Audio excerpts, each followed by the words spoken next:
lobs in the Garden rank on things you've accomplished? You know that it's pretty cool. You know, when we found out we got to play here. This is the mecca of college basketball, and you know, and we know that, and we talked about it. You know, but it was the thought process going in here was not to get overwhelmed, but to embrace it.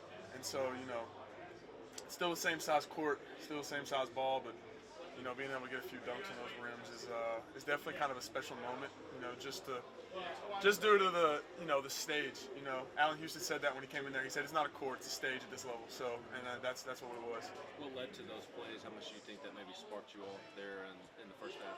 You know, those plays are explosive, and you know, momentum is a real thing. We talk about that, and so I think, you know, dunks and lobs, and we call them bolts of lightning. You know, bolts of lightning, or those things that swing momentum or increase momentum, and you know, I think those have a pretty large thing to do with that.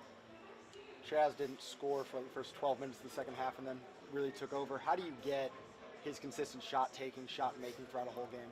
Well, you know, the good thing with our team is he doesn't have to. You know, he doesn't have to consistently take shots or make shots, but it definitely makes life easier when he is. And so, you know, just pouring into him and just, you know, encouraging him when, you know, maybe he's not getting open or not getting the shots he wants or making the shots he wants, you know. Just keeping him, because you know he's a shooter and he knows that, and so he's gonna keep shooting the ball. And so we don't have to, you know, harp on him too much for that. But you know, going 12 minutes, you know, none of us want that, and I'm sure he doesn't want that either. What were the conversations in the huddle when Miami won that run in the second half?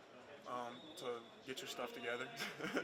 You know, we kind of let up on the gas a little bit, and that's on us. You know, there's nothing coaches can do about that, and so we knew what we had to do. And you know, we just got too comfortable, and you know, and with a team like Miami's as explosive as that, and really any of these teams, you know, basketball is a sport of runs, and so, you know, keeping your foot on the gas and, you know, keeping it pressing is a huge thing, and we kind of let off on the gas, and that's the area we need to work on, and you know, an area we showed a little immaturity.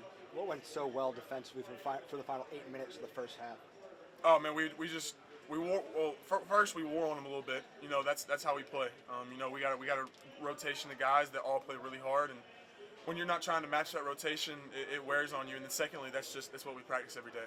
You know, being connected, being a group that moves is 5 singular people all in one. You know, so moving that into the last, what was it, 8? You said 8 minutes, right? I think it was 2 points in that last 8 minutes. You know, just we were moving as a unit. A lot of ball pressure. You know, they weren't passing the ball a whole lot, so deflections weren't a big thing for us in that first half. But you know, just really guarding your yard and confrontations at the rim. How hard is it to sustain that level of play for 40 minutes when you're only playing 7 players? You know, with how we practice, it's another day. You know, Coach Barnes knows what he's doing. That's obvious, and so you know we're well prepared for, you know, 7 guys playing 40, dispersing that 40 minutes, and you know, we've got guys that have been known to play 40 whole minutes. What did you see from Zakai tonight? How cool was it for you to watch him have this moment in his senior season? I know, you know, senior year, back in the home state and this level of stage, you know, for him to play the way he does, and I don't know if he got into the double-double. I think he ended up with 8 or 9 assists. Man, he's just night in and night out consistent, and y'all see that, you know, and that's not just on the offensive side of the ball. That's defensively. He's a dog, man, and he shows it every day. And for him to do it on this stage in his home state, it was cool, you know. I'm hoping he had some pretty cool moments tonight. Barnes talked about letting your foot off the gas. I mean, how do you think you guys can correct that, and just what did you think you did at that point?